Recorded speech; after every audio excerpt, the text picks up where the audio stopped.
Hi, my name is Jim Hilborn, And I'm Tom Dinas. and we are the Small Business Doctors.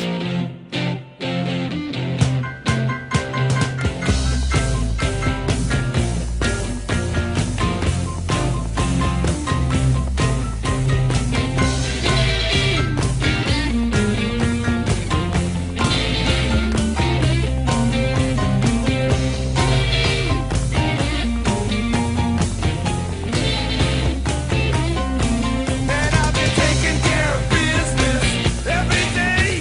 Taking care of business every way. I've been taking care of business. It's all mine. Taking care of business and working overtime. So, what we're going to talk tonight about is employment practices, hiring, and sometimes just in discrimination in the workplace. And discrimination, the point is mainly discrimination may not mean what you think it means, Tom. It has some, As most things to do in life, I find that Yeah. I don't really have a good grasp on reality. Yeah. But that's also a whole another issue. But yeah, and it's something that my clients on a regular basis will call me on. And is it all right to do this? And it's all right to do that, with employees. And so it's always very well-meaning, well-intentioned. But there are certain things. I have had one client who wound up with costing him about $60,000 in a settlement exactly, for a wrongful discharge. exactly. In an area that I hope we're going to cover disabilities too. Yeah. We are. Yeah. We're going to cover that if we get to that. We may do discharges on the same day, but it's important to note that essentially all of the employment practices that are discriminatory are applicable. Good word. To hiring an employee for the term of the employment, which is considered a contract in the law, and for a dismissal or a termination of that contract, firing of the employee. And so all those things are the same kind of rules apply almost across the board to them. Now, of course, not perfectly so. There are exceptions. There are some things that only apply to hiring. There are some things that only apply to the tenure of the employment, and some things only apply to discharge. So Now, who's covered under this? I mean, so you go, okay, we have this law and that law. Is it all employees? Yes. And subcontractors? No, the good question though. All right, so the employees are covered and the employers are covered. An employee is kind of who you think it is. It is a person that's subject to the control of a employer, and actually the law talks about master and servant still. It really does, but at any rate, the person who controls the workplace is the employer usually. The Supreme Court has given us a definition of an employee that's kind of the paycheck rule. So employees receive either a salary or an hourly paycheck, but they have a withholdings taken out of their salaries. And if a person is subject to withholding, then they pretty much are definitely employee. Doesn't mean that a person may not be an employee if they claim to be an employee and a judge finds that they are an employee, but say a subcontractor would get a gross per contract job. I'll give you $5,000 to put the roof on. That's pretty much a sign of a subcontractor, not an employee. Employee, you're getting $20 an hour and you're listening to the foreman.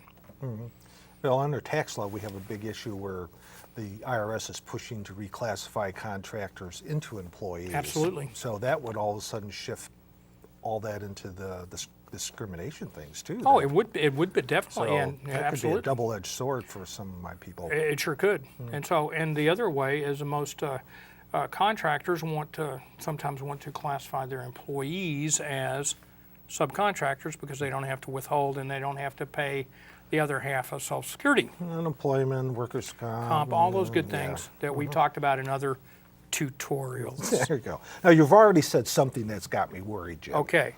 And that is you hire in a contract for a period of time. Oh, we don't specify a period of time when my clients hire somebody. They just No. hire them as long as there's work available, and then they let them go That's right. when there's no work. There's no problem there. Okay. That's- So you don't have to say we're going to hire you for 6 months or 4 months or whatever. No, but you could. In other words, you could. And a contract is usually, and it's at will. Most states are at will, some are not. some are not. Some are covered by different rules. Most of the ones I'm familiar with are what's called at will, which means an employer without a different sort of guideline or rule can fire a person for any reason at all. No reason, any reason, at will. but Not who- enough work, you go home. Who enforces this? Who cares? Other than Well, and how's this come to light Well, as far as an issue? the way it comes to light. So if a person, let me tell you who is going to be, a person cannot be discriminated against, and I've got it written down just for you people taking notes at home. All right, so sex, not what you think, Tom. Sex, marital status, age, and disability. Okay, so those are the basic employment classifications that give rise to protected rights. All right, now, so we know what sex is. That's male, female, and marital status, married, unmarried. Okay, or living together. Even Cohabitation. yeah. Age, either old or young, or and disability, and we'll talk a little bit about that. Physical or mental disabilities, which may not keep a person from doing the job. They may need some sort of special accommodation, and to deny them that is a form of discrimination. But we were going back, and I actually have had some clients that got in trouble on one of these things. It was kind of it was a restaurant. They were making it, but they were in a slow period. Didn't have, had a mortgage, had this and that. Got sued by an employee who, in my view, was probably disgruntled for many reasons. Unhappy, because it seemed like that the employer had always treated her fairly. It was a woman, but she brought a discrimination suit against him. It wasn't so much that, and did some legal maneuvering and actually ended up bringing a class action on behalf of all employees similarly situated. Oh, my. Yeah, and they ended up going out of business because it was going to cost them more to defend the case, win or lose, than they had in the place. So It was going to cost them $100,000 to defend it, Right. and they couldn't settle it, and they couldn't get them to go away, and it was terrible. So, now, All right. Let's you go got a through. question? Well, I got quite a few questions. He And has the a more you talk, the more questions start popping up. I'm doing my work. But when you talked about a disgruntled employee, my favorite line in a movie, Raising Arizona, they asked him, "Do you have any disgruntled employees?" He goes, "Hell, they're all disgruntled. Ain't running no daisy farm here." I was always disgruntled when I was an employee. Why do you think I worked for myself? All right. So, But, so how does this? So it's an employee, a disgruntled employee, usually that files a complaint with sure, somebody and- with wage and and- hour or whoever. Yeah, and this is the EEOC or its state equivalent. Okay. You want to change that into words for those of us who don't speak Gosh, I'm anxious. anagrams? Well, let's just talk about Title VII of the Civil Rights Act and Oh. Title VII and Section 41 and 42. All right, who is Let's make it more interesting than that. Okay, and the- Okay, let's see. You mentioned certain ones, gender. So Okay. now, women in the past have always been discriminated against in the workplace. Now, how is that treated? Things like, do you have to give pregnancy leave? Well, yeah. As a matter of fact, can you believe that I actually wrote something down about that? So women, and more than obvious, I think people are generally aware that about these sexual harassment kind of issues that subjecting actually an employee to that sort of sexual Making them feel uncomfortable in the uncomfortable workplace. and whatever that means, Yeah. and we kind of all know what it is, but we can't write it down really necessarily, and it may differ from person to person. It may differ from situation to situation. Pregnancy. There is a federal Pregnancy Discrimination Act. Now, now wait a second though. Is this for every business? No. I mean, if it's just I have one secretary and No. she goes on a pregnancy leave and my business is during tax season. The great, the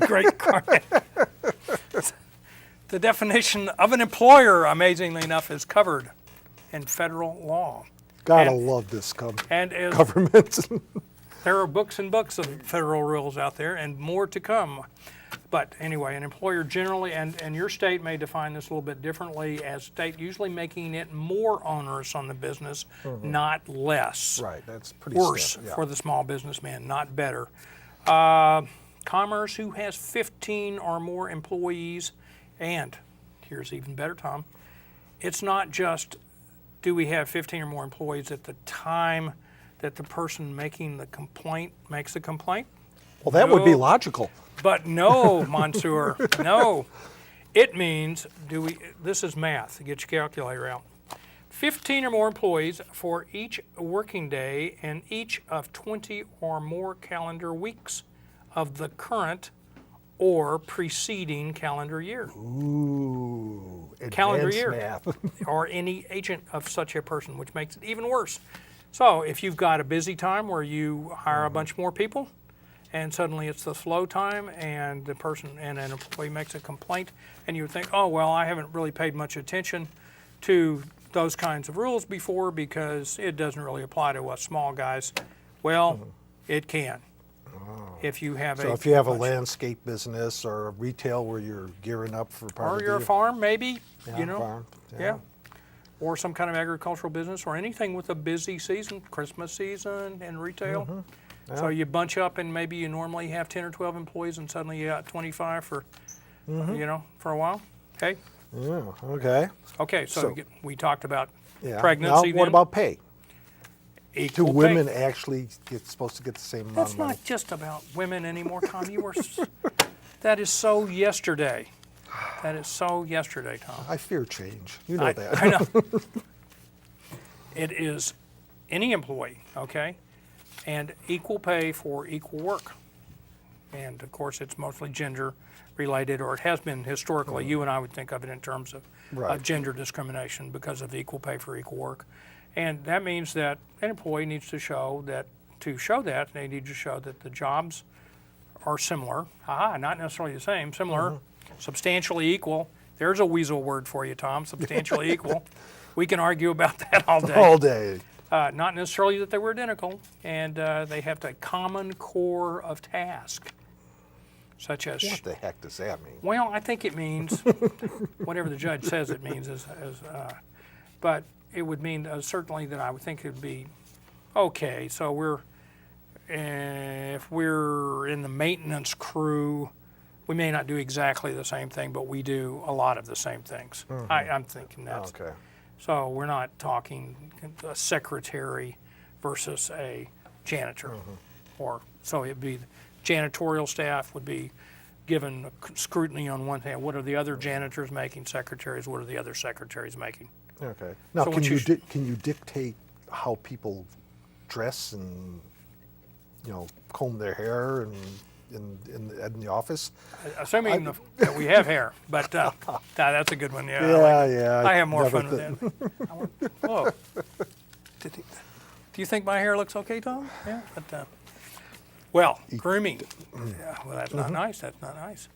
I don't know if the folks on that. Grooming and appearance. So, sexes are different in grooming and appearance, generally speaking. And it has to do a lot with, and of course, the wonderful tattoos, particularly here in the Northwest, tattoos are popping up in these kind of questions. But earrings, tattoos, skirts, we can pretty much say that, the odd kind of case here, but just sort of an exaggeration, and probably not too far around the corner, but you can say, okay, women can wear skirts, but men can't, Okay. Now, I'm not sure if the pants thing goes the other way. I'm not sure if you can say that, well, men wear pants, but women can't. That's not necessarily true. So, normal operation of the business. Do not restrict employment opportunities for one sex over the other. All right? Protect persons from Constitution. And I think, let's see, now, Well, what about things based on age? okay. You had mentioned that. There is things based on age, Tom, and this is getting a little bit of far afield. There is an age discrimination in the Employment Act, and it's really pretty old. It's like 1967. Again, 20 or more calendar weeks, 20 or more employees. Oh. Okay, a little bit more wiggle room here. A little more wiggle room, I Yeah. think, you know. But again, it's that, do you ever have more than 20 employees, and then how do you calculate that? So if you have anywhere ever close to 15 to 20 employees, I would certainly be paying attention to these kinds of rules. And we give these tutorials. I'm going to use that word 20 times today. We're giving our tutorials not necessarily to make us all experts, but to let you know that there is a question here. There is a landmine out That's there right. that you need to be aware of. That's right. That's right. You know, and our whole purpose is to keep you. We say we can't get you out of trouble. We try to keep you from getting That's in right. trouble. And we also So- talk about, we expect that as you become more successful in business, and part of your goals in business ought to be assembling a team of a lawyer and an accountant or a bookkeeper or a tax guy, whoever who wants you to give that financial information to and get advice from, and also a Insurance banker, an insurance agent, you know, those kinds of people. And these are people that you are going to be able to talk to on the phone. Hopefully you have them in your employ, you have a good relationship with them. And you're saying, and that's when you say, hey, before I go over that 15th employee, what do you think? Right. Yeah, what do I need to know? Also, a good idea, other thing, I just throw this out in passing, that if you're having a human resources firm do your hiring for you, that's just like you doing it. Yeah. You're just as responsible. You cannot avoid responsibility. Yeah. If I you're have- the one who's ultimately responsible, you're the one who's signing the checks or authorizing the That's checks right. to be written. However, I will say about the outsourcing human resources and that kind of stuff, they generally do know the rules. Right. Yeah, so That's why you would that's engage why you them. do it. Yeah, because they do know their stuff usually. I mean, it's not. It's kind of, there's a bunch of little core areas with a bunch of little rules. Okay, All right. back to age. Back to age. Getting old enough that I forget these things, Tom. So we talked about you can escape liability for discrimination on the basis of age if your policy is based upon reasonable factors other than age. So it would be very reasonable if I were to apply for a job as a roofer for my prospective boss to say, okay, Jim, get up on the roof and let's see what you can do. That would pretty much end that relationship. But Yeah. so there are physical things that younger people can do that we think of younger people as being able to do as compared to older people. But the point is that's not always the truth. Correct. I mean, older people can do things, and it used to be the mandatory retirement age is sort of out the window. Right. And you know, whether you wanted a bunch of old fuddy-duddies around or not, you can't necessarily make that decision again. And there's the question then of, well, can I discriminate against young people? Can I say, well, nobody under the age of 25 can work here? Well, if you have a good reason to say that, and you may have a reason to say the alcohol industry. I think a lot of states say nobody under the age of 18 can serve alcoholic beverages, sometimes 21. Nobody under the age of 21 can be a bartender, or, I mean, there's different rules about that. Right. There's reasons to have those kind of ages. Driver's licenses, requirement, those are occupational requirements. So, you know, those things have a lot of deals. Now, we've kind of glossed over some of the basic ones, that is color, and we talked about sex a little bit, like a person's color, skin color. Can you discriminate? You can. Well, those pretty much we know those. You can't discriminate on the basis of a person's skin color. Pretty Religion. much. Yeah, I know, tough. Ever. Yeah. And ethnic background. So it doesn't matter where a person came from, or their, you know, or where their parents came from, or anything else, or what percentage of this race or that race they may be. So, gender, we talk about that. You can't do it. And then we talked about marital status. Again, it doesn't really matter whether a person is married or whether they're living in a relationship that is not sanctioned by clergy or state. There. I like that. Good one, Jim. Huh? Yes. Not bad, huh? I like it too. Yeah, so, you know, and that's a question that has come up. Oh, quite often. You know, and an employer who is of a strong religious beliefs will say, well, gee, I don't want to hire you if you're if you're living with somebody and not married to them. Yeah, or if you have asking children. things, are you planning to have children? Yeah, exactly. Or children, do you have children out of wedlock? I don't approve of that, and I won't hire you for that. So really, when we talk, we're going to get to some juicier ones here in a minute, but I want to talk for a moment about that interview, since we're talking about I hiring. mean, that's probably the key to the whole thing. It is is. setting the whole tone for the It employment. is. So when you have an interview and you're going to, if you have a job application, you're probably going to use some sort of form. I would encourage it. I would highly, encourage yeah. that too. A lot of people just wing it and go, hey, how you doing? Hey, you married? Got any kids? What church you go to? Those kinds of questions, while certainly in a relationship between two people who are getting to know each other, make all the sense in the world. if you go to the bar afterwards and have a beer, Yeah, in That's an different, but- employment relationship, as an employment, no sense at all, because it'll only come back to bite you in the proverbial rear. Mm-hmm.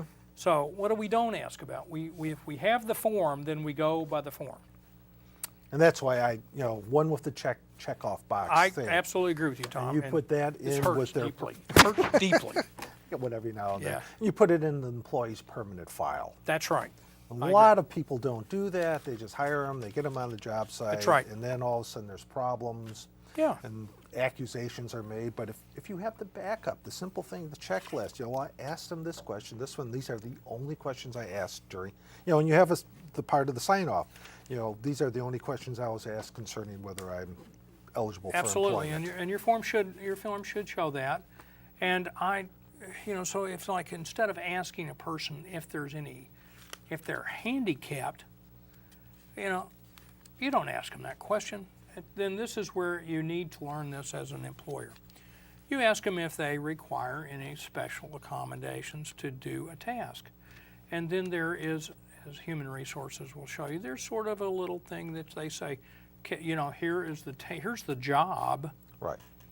Do you require any special accommodations to do this job? Can you do this job? A. And if a person cannot do it, again, we'll take the roofing job. If Jim comes into your place of employment in a wheelchair and you're a roofer, and you say, well, Jim, do you require any special accommodations? Well, yeah, somebody's got to get me up the roof. They're going to take me around. I can't move. I'm sorry. Well, that's a pretty reasonable thing for an employer to say, well, my job skills, the skills I require, unfortunately, I cannot accommodate your disability. Yeah, but that's like the way over here. Way over here. But, That's absolutely. But you have somebody come in that's got a slight limp. Exactly. And because they can't bend their knee. It means they can't get up on the roof, and they can't do a lot of the things. And so, how do you cover yourself for that? Do you require any special accommodations? Can you do this? These are the tasks we have. Can you do those tasks? Or do you require any special accommodations for that task? They may require some special accommodations. Those special accommodations might not be that onerous if they're reasonable, and who knows what that really means, but we can always say, well, that means that the employer can fulfill those special accommodations without basically losing job efficiency. Then he should allow those reasonable accommodations, Right. and probably ought to as a moral issue as well. But but we're not here to go to Sunday school. Right. So, What about smoking? Because it's a big thing. Smoking in the workplace. And well, different states have different rules about the workplace smoking. So the question is really, if your state allows smoking in the workplace, I don't think anybody in them do anymore, do they? But maybe it's they do. banned almost Oh, everywhere. everywhere, but, all I'm public not- places and. None that I know of. I mean, in some places, So the question about smoking, now, can the employer say, we're not going to hire you if you smoke? No, they can't. No. No, they can't, because if you go home and you want to smoke, it's your business. Can you go out on a break and walk outside the premises of the business and smoke? Well, there it gets iffy. You attorneys love to have iffy spots. We do. This is exactly why I love to be an attorney, because I know, and you don't. No, no, that's not true. I don't know. So we know that the employer can not allow smoking on the premises. We know the employer cannot allow smoking within probably a reasonable number of feet from the doors and windows, that kind of thing. We know that the employer can probably say to the employees, gee, you can't go to your cars or whatever during your break. You have to stay on the premises. That's probably okay. So in effect, an employer probably could ban smoking if they did it the right way. If they, so, but if they say, gee, everybody can go out to their cars in the parking lot during their break, but you can't smoke out there, I think that maybe is a different question. You can drink, but you can't smoke. Oh, that's Detroit. I'm sorry. Oh, no, that was Chicago when I was working the freight yards. I know. Go ahead. Got the flask in the car, but yeah, I don't drink on the job. I go out to the car. That's right. Man's got to have some pride. Yeah, well, speaking of that, what about things like breathalyzer tests? Okay. For people who are operating equipment and random drug tests.